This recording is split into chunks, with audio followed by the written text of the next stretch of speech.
You see, I was about to get into the story, man, and now you're over here doing the technical adjustments. You stop the flow. Okay. You know something I've learned about you, Emory? Ah, The flow is always ready. that's true. Jurassic Park. So Jurassic Park. I saw it. That was either Jurassic Park or Pirates of the Caribbean were my first two movies. My sister was older, Okay. so my first two movies I can remember were not kid movies. It was either Jurassic Park or Pirates of the Caribbean. You ever watched Lion King? I think I watched that later. Oh, well. Like, I remember watching The Lion King, but it was either Jurassic Park, Pirates of the Caribbean, or Incredibles. But I say Jurassic Park. Incredibles is a great movie. Yeah, but I say Jurassic Park because Jurassic Park was the one that I watched the most as a kid, and because the graphics were so cool. It's like, yo, those dinosaurs are real.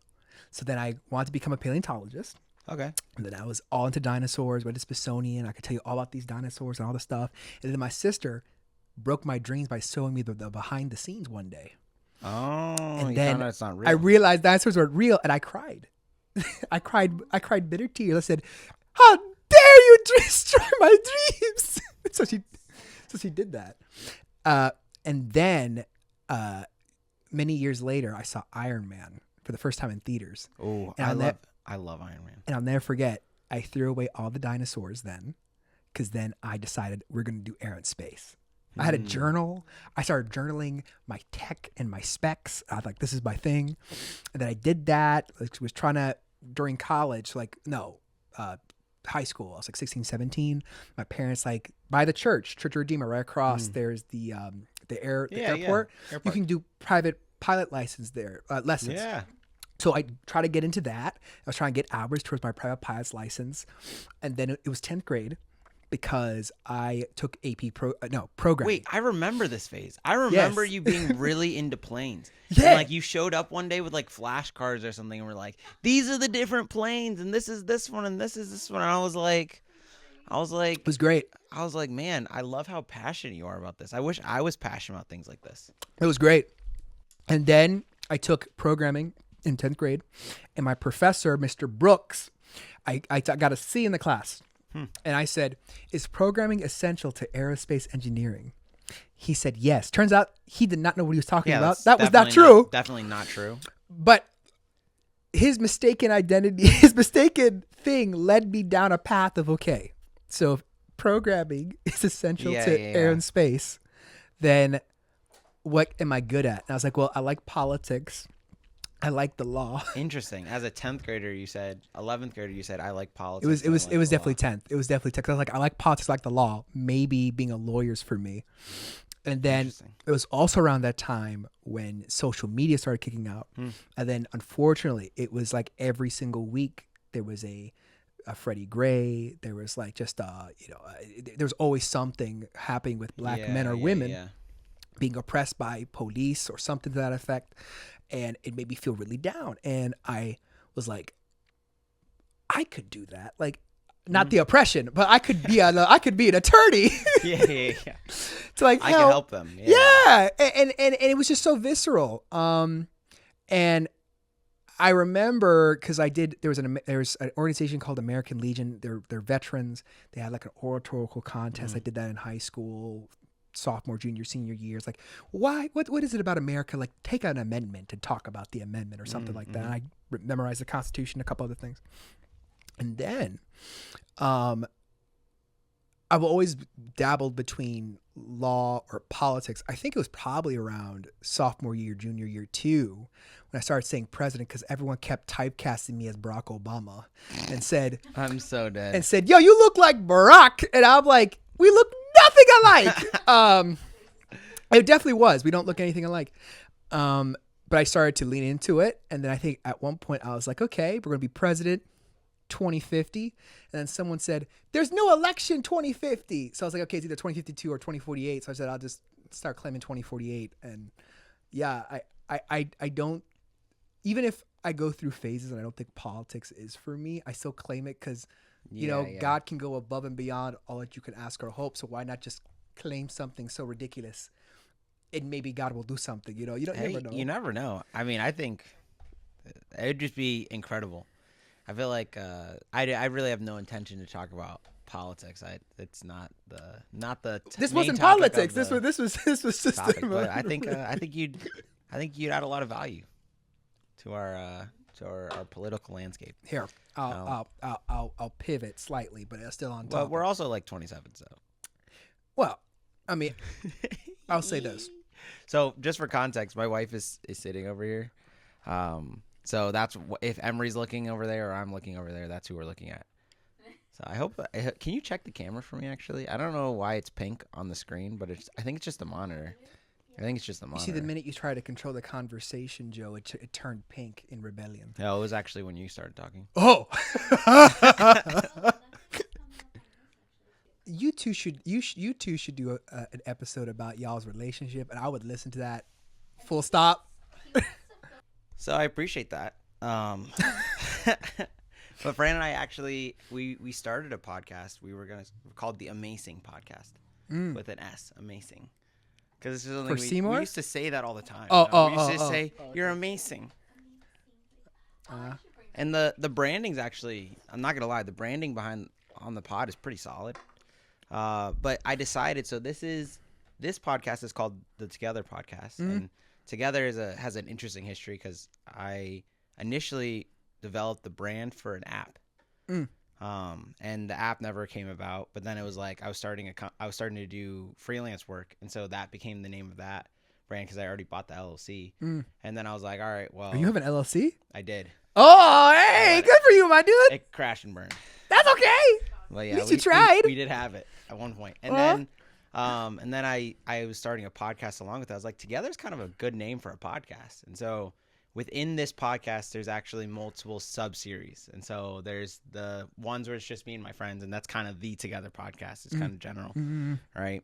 And then I'm doing a series with this guy named Anthony, somebody that I've just been I realized he came to Jesus probably like a year ago.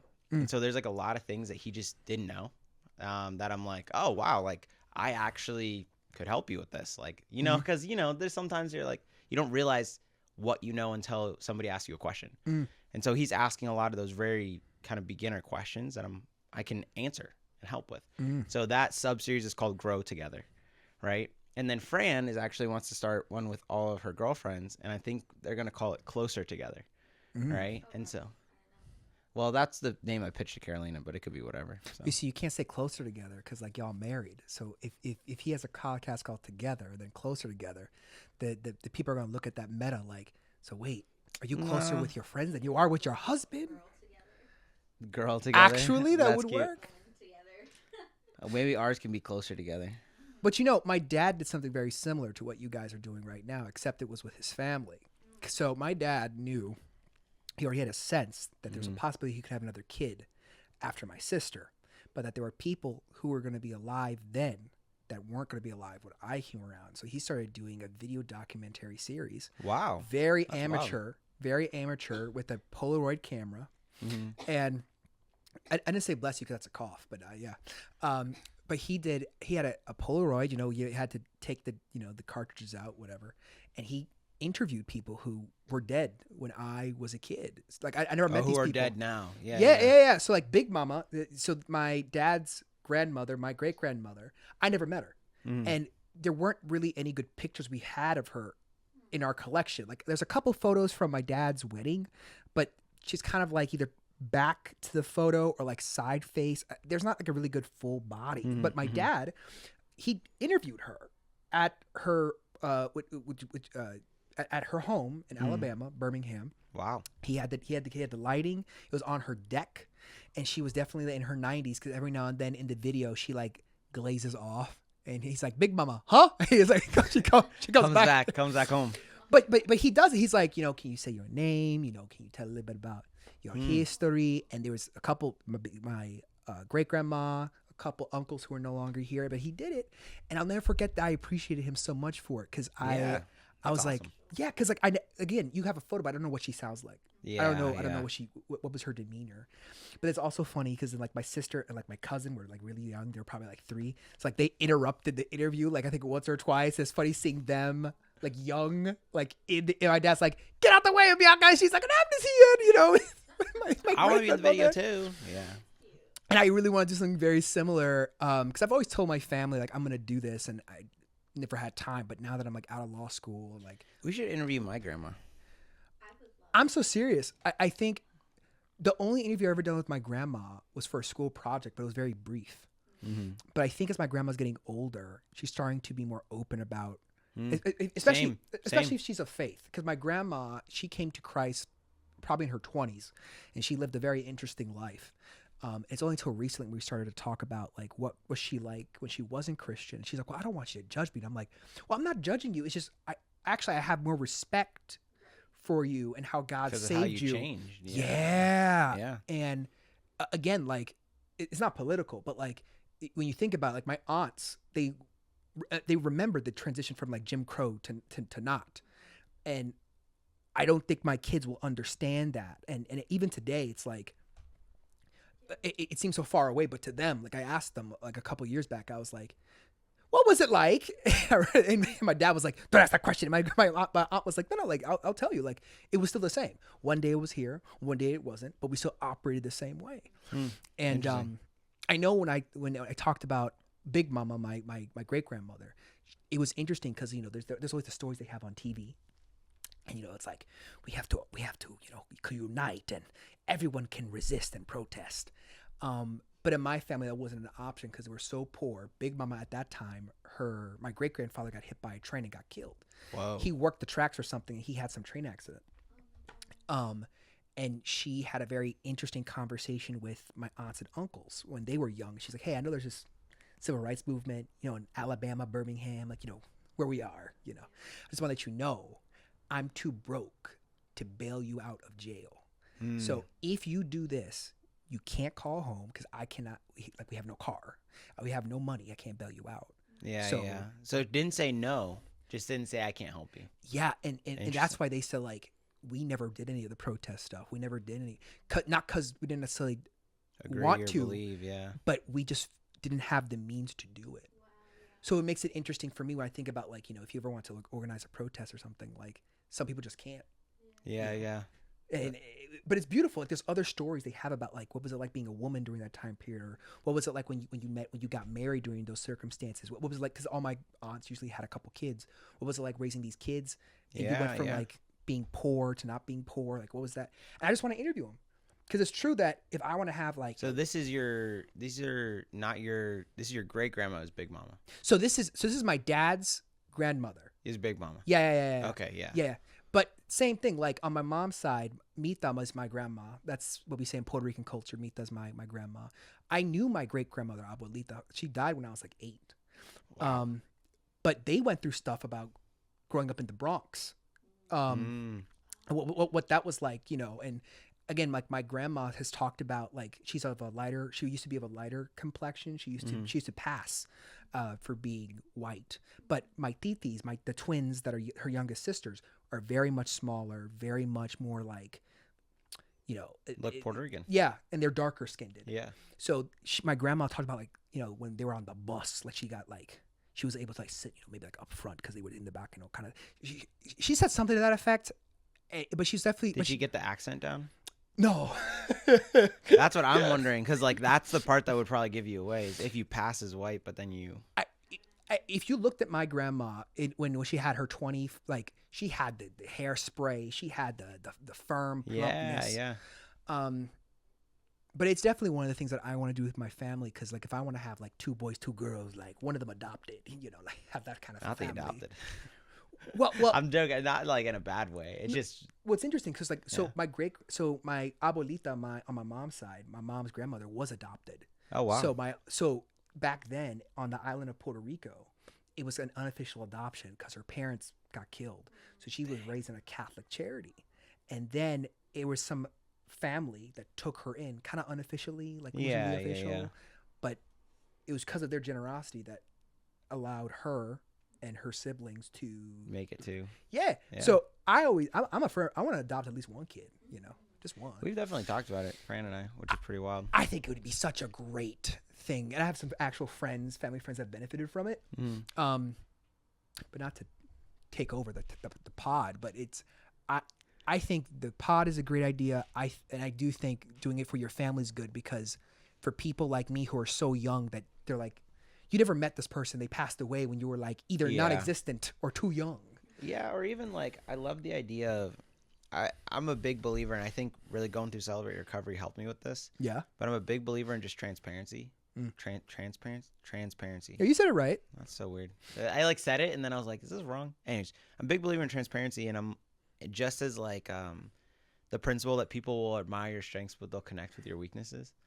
And so, if I can create a space where I talked about the things I was learning as I was learning them, then maybe someday my kids will be able to connect with who I used to be, and even more so now connect with who I am. Because it's like, oh man, like they saw some of the progress, they saw some of the journey, they saw some of like, oh man, I was listening back to that episode, Dad, where like you were talking about like what you're trying to figure out with Mom. That's crazy. How'd you do that? Right? And obviously we're not deep diving all of our intimate conversations, but Hey, whatever God calls upon you, man. You know, whatever you want to do. but it's just like a wild. I love that idea of like being able to create a safe space that existed in the past that can still be safe in the present. Well, yeah, because I think as I'm getting older, the heroes that I look for are not perfect. And the ones that claim they are, I can't relate to because I know I'm not perfect. So if anything, I've been praying to God recently. So I've never read the Bible straight. I've always bounced around, but I think God was convicting me end of last year. Like, let's read the Bible straight. Let's go start to finish. Yeah. And again, it was difficult for me. I'm making a point to what you said. But it was difficult for me. It was difficult for me because when I'm in it, do I really need to be reading about the dimensions of the covenant? Like, do I really need to be reading about the ark? And, God, I'm depressed. Numbers, all the numbers. Like, yeah. This is the family genealogy of Obed, son of so-and-so. I'm like, I don't, okay. Obed Edom. No, there's some whack names in here. I'm like, yeah, like I remember it's like an English class. If you don't know a word, just substitute it for something you know and then just keep reading. Don't let it stop you. So I'm like, the A people, literally the letter A, attack the C people and the letter C. I'm like, yeah. But except for everyone's Ammonites and Abusites. It's like, yeah. But what I'm really appreciating about reading the Bible straight is, I pray to God. I'm like, God, it's not a quarter life crisis, but I definitely think I'm analyzing my life and my weaknesses and my strengths. And I'm like, you know what, God, I haven't done this right. Maybe I can't be Job. He was the perfect man of all time of that time period. He was blameless, not sinless, but blameless in all his ways. He was fine. Maybe I can't be a Moses, the most humblest man of all time, as the Bible says in Exodus, because I have an ego.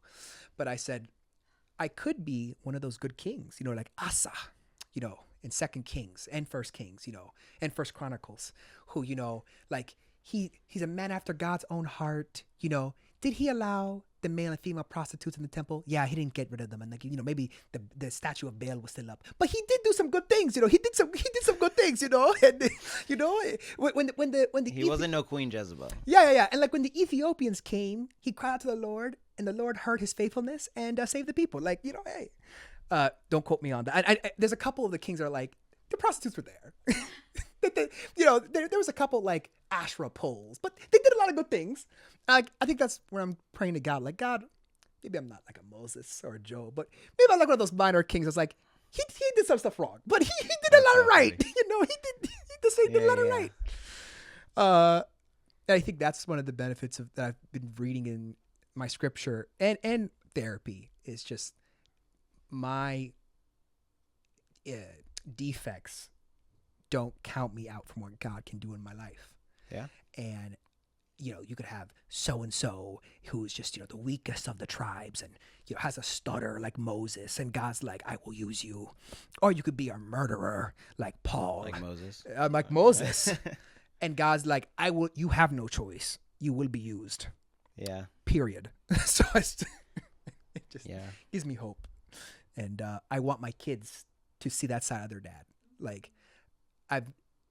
the older I get, the more people are like, you went through law school. Congrats. I'm so proud of you. You've done things. Yeah, but I'm like, no, you don't know what I went. You don't know what God did for you. You really don't know what was happening privately. Only very few people know.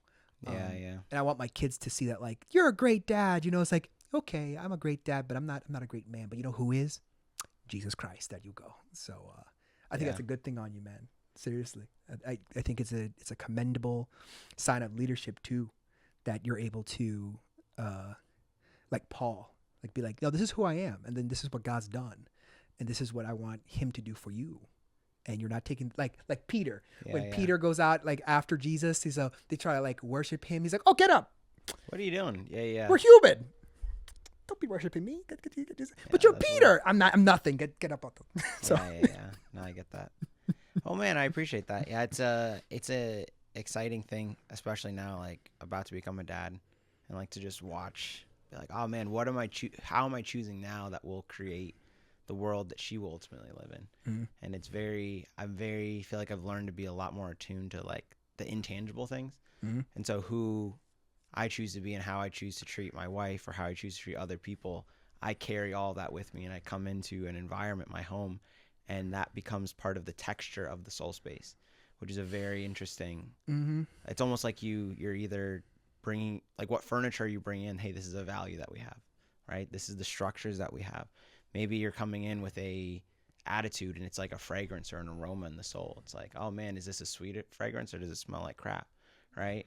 What are you bringing? Hey, did you wipe your shoes before you walked in the house to make sure that you weren't tracking in any negative things that you encountered? Mhm. And you're walking in, and you're coming in with a belief or a presupposition or a whatever it may be, and it's like, oh no, like I'm intentionally trying to create this. And I think that learning how to be transparent actually is like, it's like the willingness to go and actually take a shower. It's like, that's when you actually, because it's very interesting to have and to acknowledge blind spots and things like that. I was thinking about this the other day. I don't know why I was thinking about blind spots. It was super random, but I was just thinking about how, like, if you don't acknowledge your blind spot, you could smell, you could have whatever going on, and you're just not aware of it. And that's why you need people. So but that's why I like having together. That's why I like having people, because you've been one of those people in my life that's been there, you know? Aw.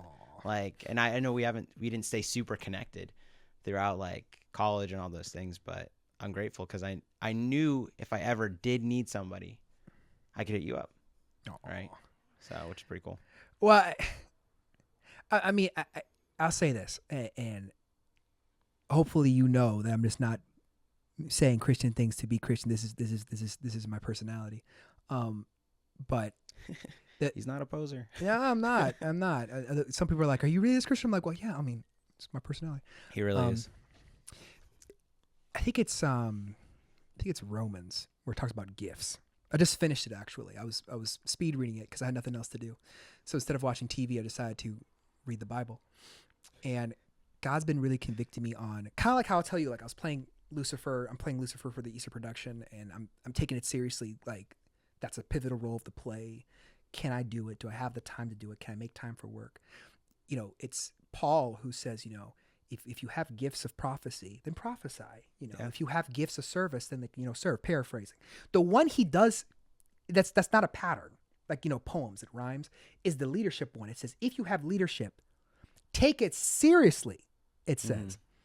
And leadership goes into all aspects, not just of the church, but also of a family. So I don't think it's a bad thing for you before your kid comes into the world to think, what are the blind spots that you have, and where can you improve? Because I think that's one of the reasons why God's called me to singleness now, is because if I'm actually praying for a wife and kids and stability and a family, God's like, I'm going to check you on these things. Which, yeah, you could be a great boyfriend now, and that's great, and no one's denying that. But could you be a husband in a year? And I think God's like working with me there. So that's why it's like, I'm not actively dating. If someone comes tomorrow, cool. But I have realized some really big blind spots, especially when it comes to some anxiety-induced, tendencies that I have. And I definitely don't want my kids to see, like, one thing I got from my dad is like OCD-like tendencies when I'm stressed. So like when I'm stressed, I tend to like touch the doorknob like 10 times, or I tend to have the pencils on my desk like completely straight. And it might not seem like something big to y'all, but it is to me, because it causes me anxiety, even though it's a way for me to have control. Like I talk with my therapist, like I don't actually have OCD because it comes and goes, but I don't want my kids to pick that up, because I know what it's like when you take the bar and you have 5 minutes left. But then you knock over the pencils and you're like, okay, so do I finish the last 20 questions or do I spend the 5 minutes like organizing the pencils? Like it's just, they must be straight. They must be sharpened. And people know this about me. Like, like one of my close girlfriends, Katrina, she saw me like, she's like, yo, cut. You don't have to. I'm like, no, hold on. I have to keep. I have to do this. But my dad does this whenever we close the garage of our home. He's like, 1, 2, 3, 4, 5, 6, 7, 8, 10. He has to do it in sets of 3, like 1, 2, 3, 4, 5, 6, 7, 8, 10. 1, 2, 3, 4. And then he'll touch the doorknob. 1, 2, 3, 4, 5, 6, 7, 8, 10. And I got that from him. And I'm like, no, I don't want my kids to pick that because it's so annoying. Yeah, it's so annoying. So one thing for me that it's like me and God. It's like, hold on. We're good. Like, trust in the Lord with all your heart. Lean not on your own understanding, my OCD-like tendencies. In all your ways acknowledge him. He'll make your path straight. So I can break that cycle by saying, Emory, go touch that doorknob 9 more times. I touched it once. We're going to walk away. Yeah. We're going to be okay. And trust that it is what it is. Exactly. I want my kids to have new mistakes. Not to so funny. Touch the doorknob 10 times like their dad. It's time to evolve. It's time to grow. That's funny. But it seems trivial, but like those are things I know that I have to work on because I don't want my kids to pick that up. Well, I think I definitely get that. And I think this is an ironic thing for me to be working on now, even though it's like, I know it'll pay greater in the future, but like right now my thing is going to bed on time. Right. And like, it's funny because when our baby shows up, like, is there a bedtime? Is there like It depends on your genetics. The kid might have a good night's sleep and not wake you up. It's possible. It's definitely possible. And we're praying, little Magnolia, she's a good one. But I definitely, like, for me, that's discipline to shut things down, to trust that I can take care of it in the morning, and then to actually get up in the morning and go attack the day. Because it really starts for me the night before. Because if I don't get enough sleep, I feel like crap. Right. And this morning I did it and I was looking at Fran. I was like dancing in the kitchen. I was like, I feel so good. I got up. I read my Bible. I prayed. I did all these. I cleaned. I like edited a video. This is amazing. I'm winning. Right. And she was like, yeah, babe, that's so great.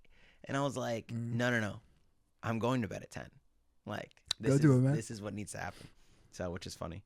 But anyways, bro, it's been about a half an hour. So it depends. I mean, you're the one who has to go to work. I mean, you had 10 minutes of difficulty. No, so I like no, I calculated for that. But I don't like the podcast going over like. Then you're fine. Minutes. This is about it. We're just talking about life. So Emory, the real point of the podcast is actually answer 2 questions. What are you learning / what are you trying to figure out? But it's somewhere in there. Yeah, it's in there. It's in there. So, but I'm grateful for you. I'm grateful for who you choose to be. Yeah. I'm glad you're in my world, man. I appreciate you, Joe. What's up? I got you, man. All right. That's it.